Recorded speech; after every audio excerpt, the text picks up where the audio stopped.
So there are certain muscles, emotional muscles, that are supposed to be firing together. And when they don't, things can start to feel a bit confusing or uncomfortable, even when there's nothing actually wrong. And I'm going to tell you exactly what I'm talking about. And it's totally fixable, by the way. So when you're dating someone and everything's going well, things are really flowing, and then at some point you feel that he just slightly backs off. He hasn't disappeared, he hasn't ghosted you or anything like that, but you just notice that maybe he's replying a bit slower or there's just a little bit less initiation. The muscle that should fire here is curiosity. Like, that feels different. Let me notice how that lands in my body. Or what should also fire is maybe mild boredom. But what happens instead is that panic fires. And so now your body thinks that there's something wrong. And you might feel this in your stomach, or your chest might feel a bit tight.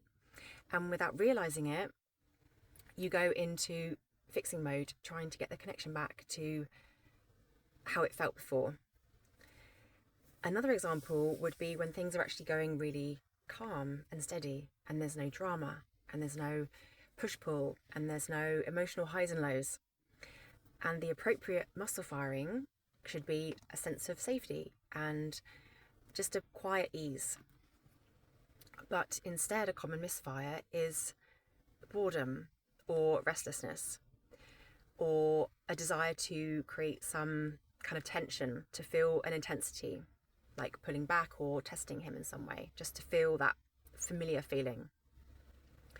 And many of us learn early on that love was conditional, unpredictable, and a bit chaotic, and that our emotional safety depended on us being easygoing, pushing our needs down, taking care of the needs of others above our own, and maybe that it was our responsibility to keep that connection going.